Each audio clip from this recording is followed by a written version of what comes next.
Una escena del crimen puede contener la verdad, pero también puede destruirse en cuestión de minutos.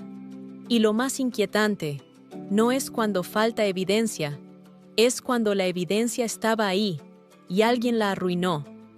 Porque en el imaginario popular, una escena del crimen parece casi un espacio sagrado, un lugar donde todo queda registrado, donde la sangre, los objetos, las huellas, la posición del cuerpo, el entorno, todo parece guardar una historia esperando ser descifrada.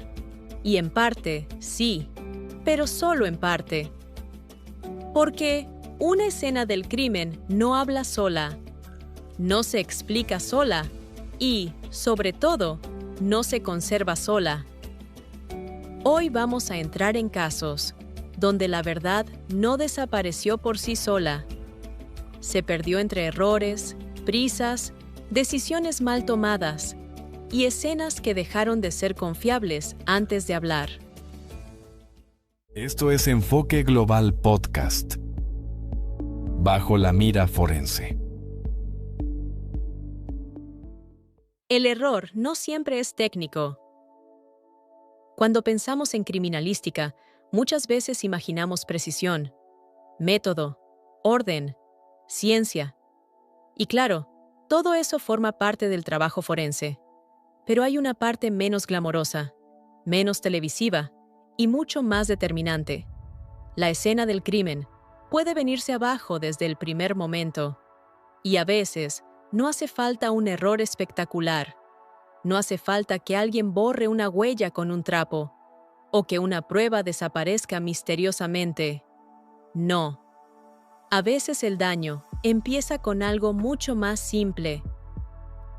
Con gente entrando y saliendo, con objetos que se mueven antes de ser documentados, con personas que creen estar ayudando, pero ya están alterando el entorno, con la urgencia de hacer algo antes de entender lo que realmente se tiene enfrente. Y eso importa más de lo que parece, porque una escena del crimen no es solamente el lugar donde ocurrió un hecho violento, es también un mapa, una fotografía del desorden, una distribución específica de elementos que, bien leídos, pueden ayudar a reconstruir qué pasó, cómo pasó, y a veces incluso quién estuvo ahí. Pero, si ese mapa se altera, si esa fotografía se distorsiona, entonces el problema ya no es solo que falte una prueba. El problema es que la escena deja de ser confiable. Y cuando eso ocurre, toda la investigación empieza a caminar sobre una superficie frágil. Caso JonBenét Ramsey.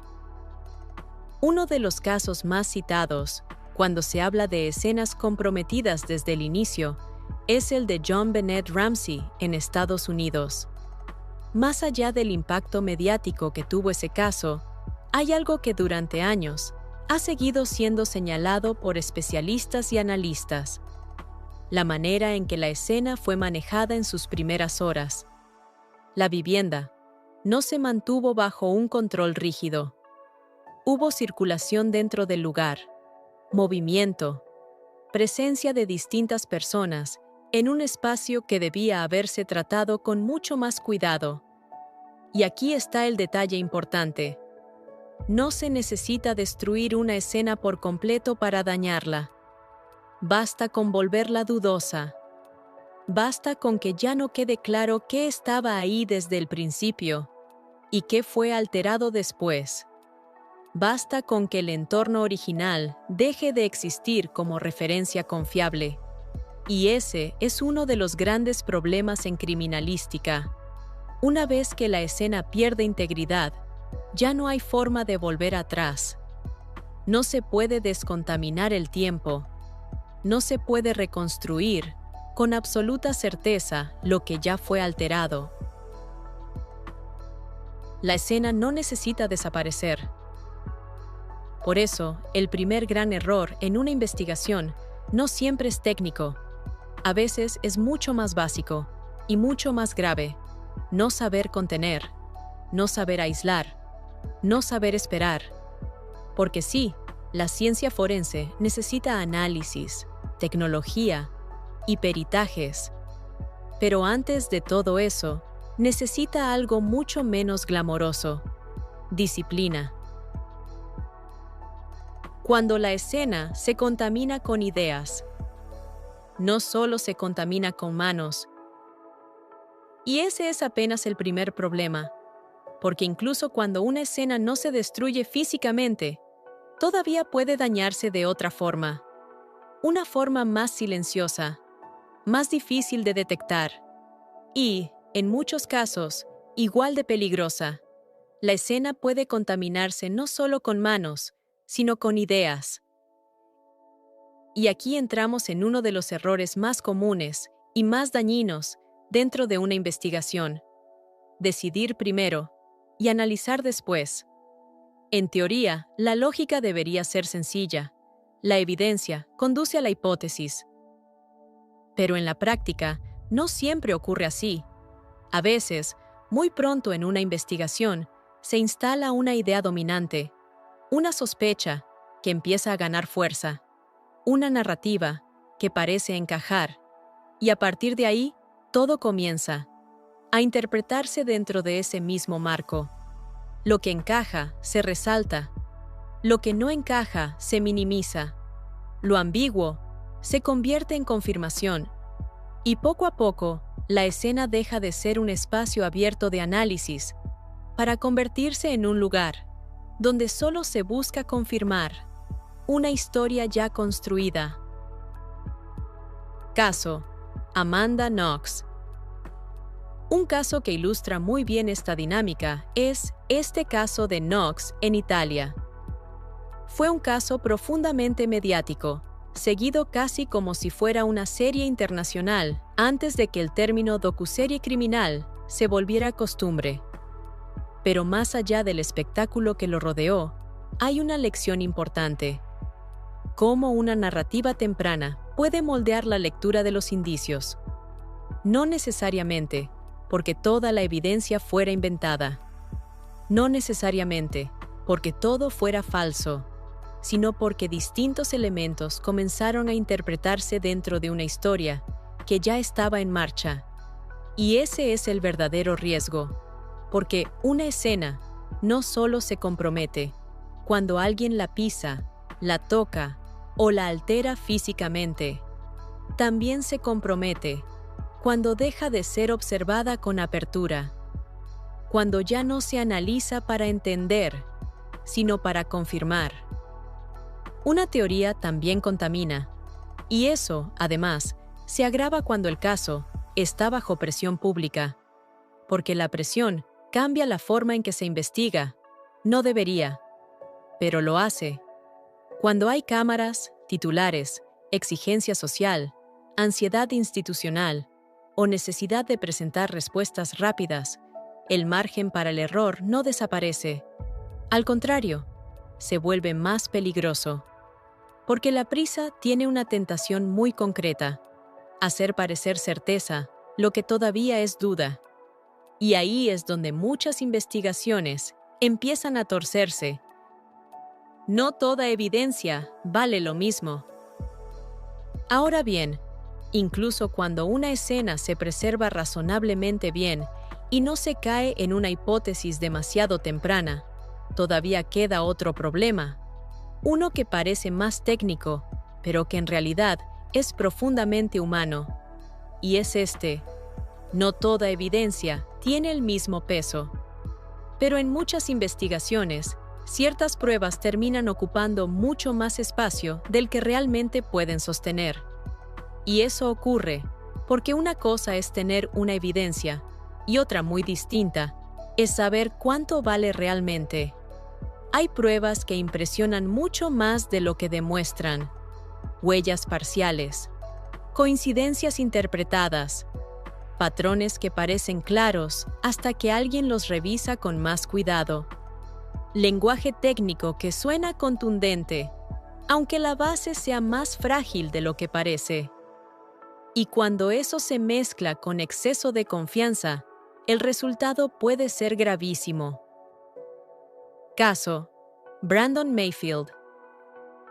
Uno de los ejemplos más incómodos en ese sentido fue el caso de Brandon Mayfield en Estados Unidos, porque dejó al descubierto algo que incomoda mucho admitir. Incluso una huella dactilar puede ser mal atribuida. Y esto es importante subrayarlo bien. El problema no es decir que la huella dactilar no sirve. No se trata de eso. Se trata de entender que ningún método está por encima del error humano, porque una técnica puede ser sólida y aún así ser aplicada de forma equivocada. Puede haber exceso de certeza, puede haber interpretación forzada, puede haber validación insuficiente y puede haber algo todavía más peligroso: la ilusión de que, por tratarse de una herramienta clásica, ya no necesita ser cuestionada. Y ahí es donde las cosas se vuelven delicadas, porque cuando una prueba limitada se presenta como si fuera definitiva, deja de ser un elemento dentro de una investigación y se convierte en un ancla, una pieza que empieza a arrastrar todo lo demás. Y si esa pieza estaba mal entendida, entonces el caso entero puede empezar a girar en la dirección equivocada.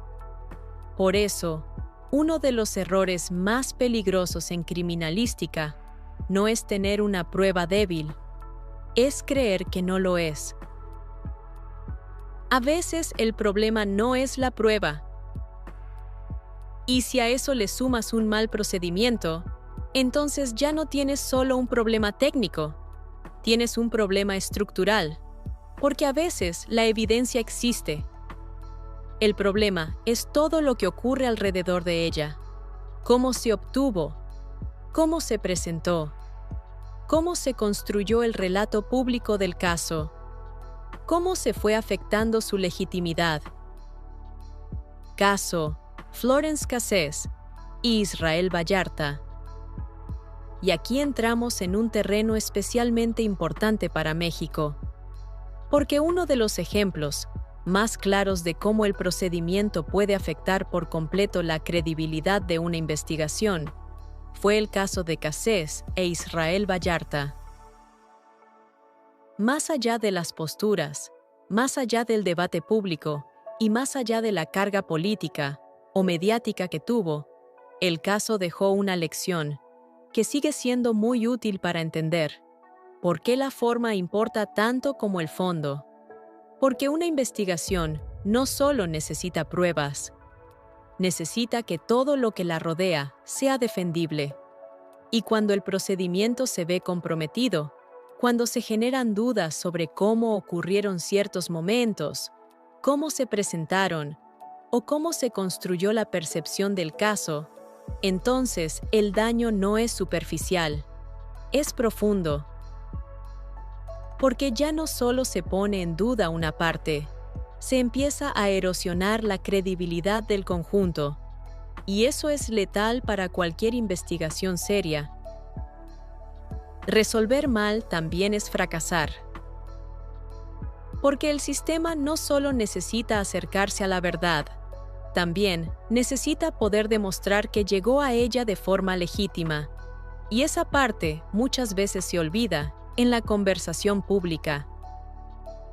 La gente suele pensar que lo importante es resolver el caso, pero no. Resolver mal también es una forma de fracaso. Resolver atropellando el procedimiento, deformando la escena, sobredimensionando pruebas o construyendo certezas antes de tiempo. No fortalece la justicia, la debilita. No todo error mejora el sistema. No todos los errores forenses sirvieron para mejorar la criminalística. Algunos obligaron a revisar métodos, ajustar protocolos o cuestionar prácticas que durante años se dieron por sentadas. Pero otros simplemente dejaron algo más incómodo: que el sistema no siempre corrige bien, ni corrige a tiempo.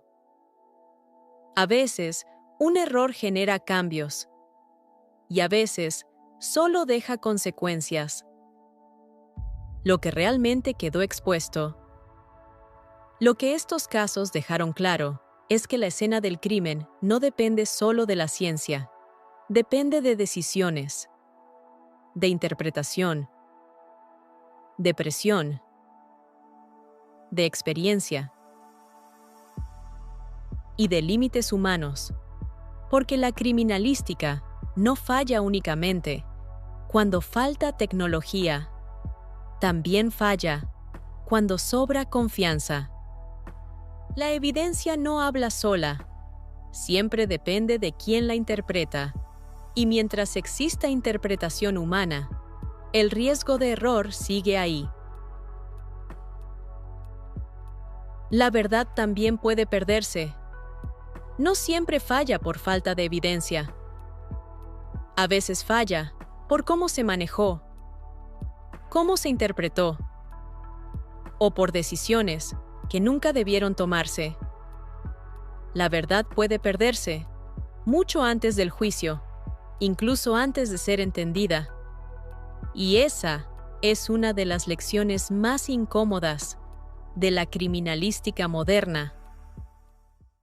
Con esto cerramos esta edición de Bajo la Mira Forense. Si este contenido te interesa, suscríbete y activa las notificaciones. Nos vemos pronto.